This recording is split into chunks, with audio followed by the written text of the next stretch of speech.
Welcome to Magic Moonlog. I am your host, Dawn Marie Franzen, and this is a weekly series looking at the astrological forecast. So sit back and relax, and let's see what the moon and stars will bring us.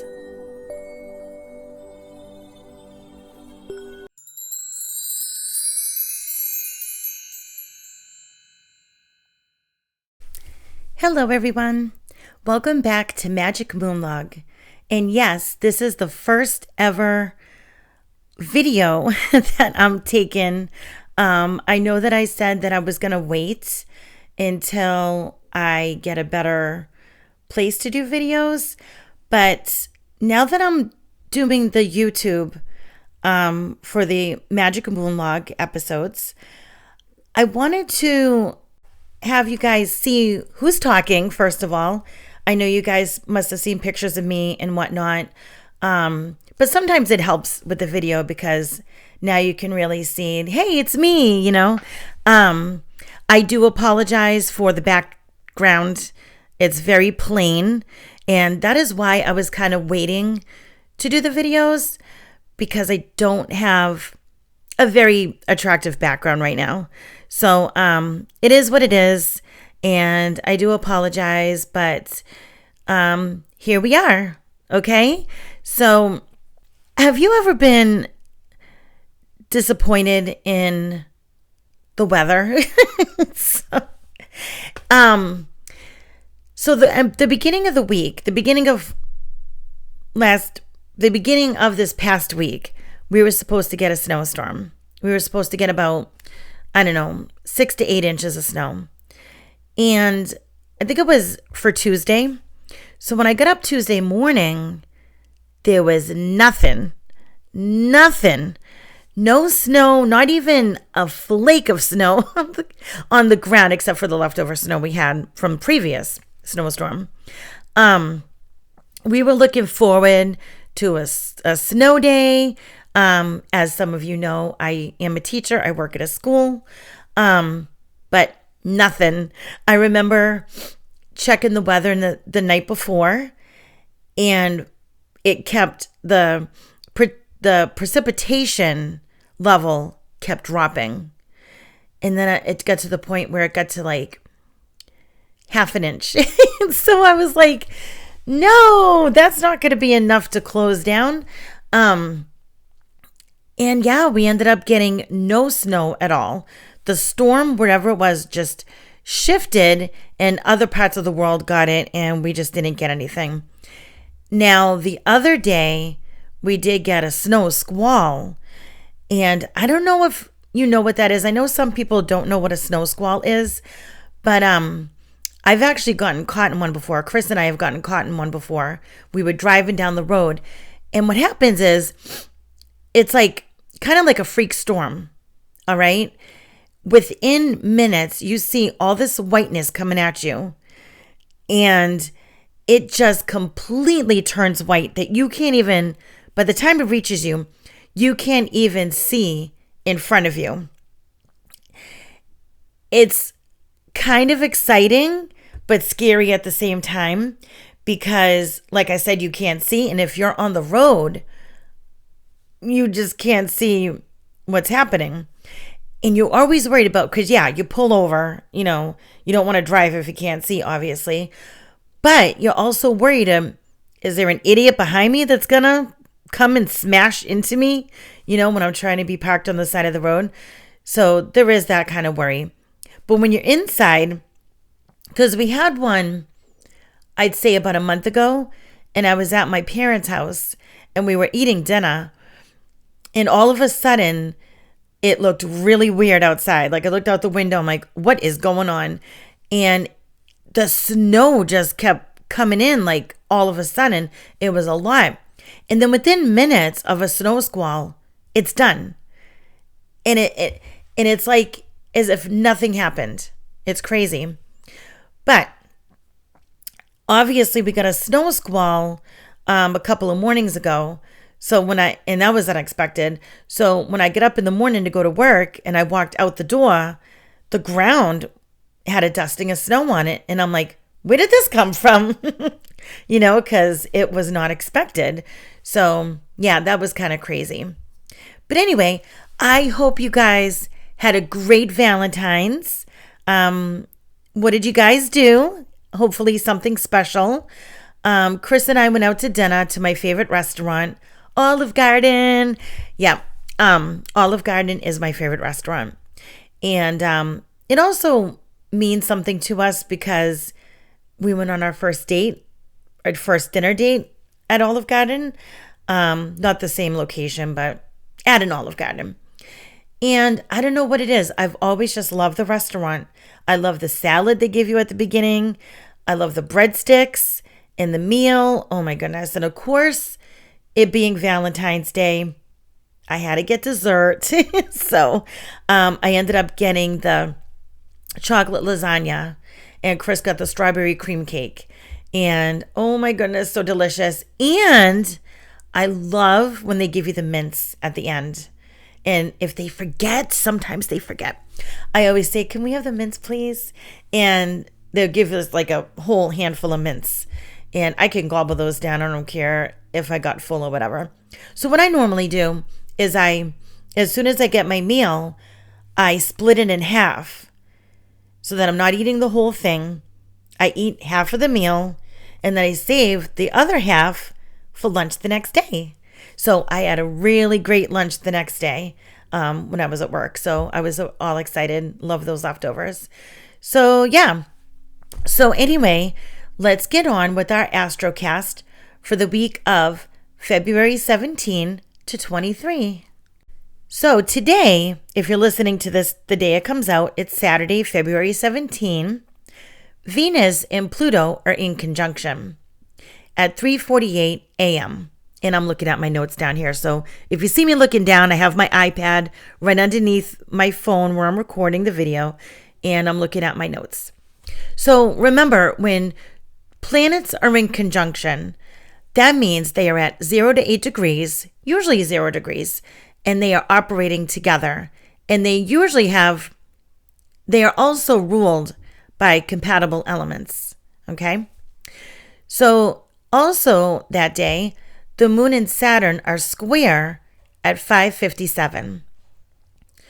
So on Sunday, February 18, the moon and Mercury are at 120 degrees at 6:22 a.m. This means that they are trine. And the symbol for trine is a triangle. And that happens when two planets favor each other. They can get real comfortable and lazy, and these planets are of the same elements. So if you have a trine in your birth chart, the planets will be 4 houses apart from each other, and it shows an area of ease and good flow. And then the moon and Neptune square at 3:28 a.m. The moon and sun trine 120 degrees at 10:21 p.m. and the moon is also void until 10:25 when it enters Cancer. And then at 11:13 p.m., the sun will enter Pisces. Happy birthday, Pisceans! So, a little information about Pisces. Pisces is a feminine sign and is ruled by Neptune. And it's a mutable sign. Strengths include intuition and empathy. And weaknesses are that they can become irrational. It is the last sign of the zodiac, so it rules the 12th house. And the element is water, and the color is pale green. On Monday, February 19, the moon and Saturn trine at 3:02 p.m. And the moon and Jupiter are sextile at 5 o'clock.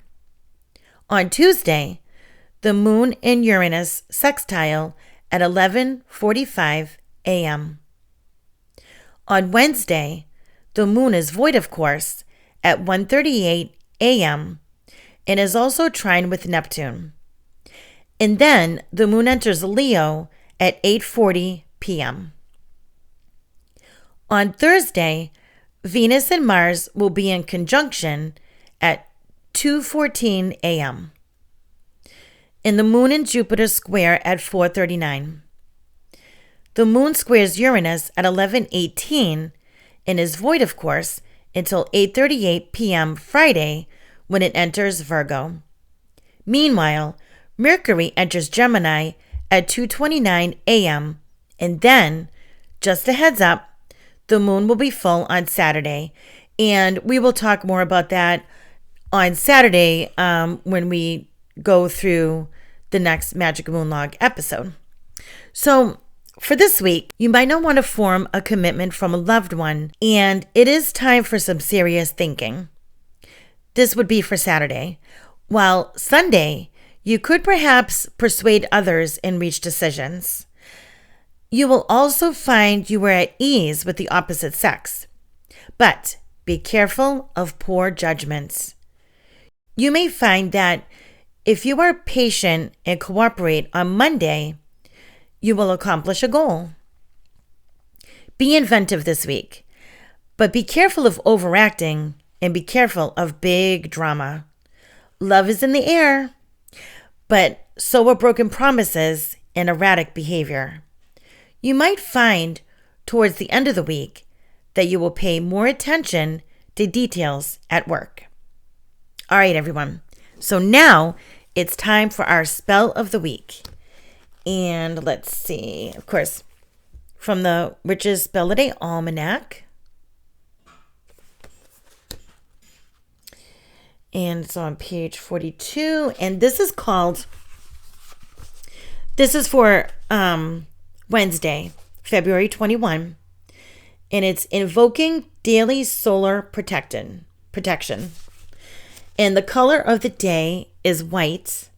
And the incense of the day is lavender. To begin your day in a balanced mental, emotional, and spiritual vibe, simply go outside to a location where you won't be bothered for a few minutes. Bring an offering of your favorite dried herb or flower. This exercise is a morning procedure for solar energetic shielding.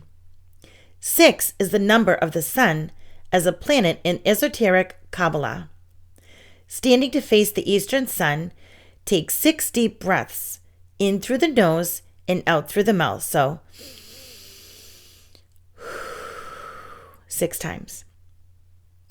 Gently focus on the sun. Say the following 6 times. Conquering the sun, O Holy One, ignite my day no matter what comes. Finish by crossing your arms across your chest with your right hand on your heart. Take 6 more deep breaths while seeing sunlight surrounding you. Bow and give thanks to conclude. And that is written by Raven Digitalis. All right, so now for the everyday spells cards. And this is the home protection spell. If I can get it in the box. Okay. You'll need 6 drops dragon's blood or myrrh oil and 6 anointed white candles. Anoint your home and create a protective spell for you and your loved ones. Rub any of the above oils on your door jambs and windows. Light the anointed white candles and place them in the windows. Then chant the following spell. My home is a temple. Here I live in love. Here I am safe and secure. So mote it be. Once you are done, blow out the candles. And as usual, I will post that on the Facebook page. All right, now I have the Oracle reading, and I'm going to read from the Moonology Oracle deck, which I've done many times on this podcast before. And so this is what the outside of the cards look like. That's every card looks like that on the outside. So I'm going to go ahead and give them a shuffle. And I'm not sure if any of you read Oracle in any way, whether you do the cards or the runes. But I like to read from the Oracle every week during the Magic Moonlog episodes. And I like to read now from the runes once a month when I do a longer episode, when we talk about different topics and stuff. All right, so I'm going to stop shuffling because it is that time. And let me reach over there. The card I pulled says the answers you need are coming, and it's the full moon in Gemini. So I got to find it in the book, and this is what the book looks like. And this is a good way for me to show you guys the cards, because I don't know if you remember, I think it was last week or the week before, I was trying to figure out a way where I could share the pictures of the cards with you, because I love oracle cards. They're just beautiful. And some decks are, of course, more beautiful than others. But I did put my first video on TikTok, and I did a little snippet of the Magic Moonlog episode where I read the oracle card. And so you will see the picture of last week's oracle card on there. So if you wanted to check that out, it's Witch Magic on TikTok. So, all right. What am I looking for? A full moon in Gemini. Answers they give.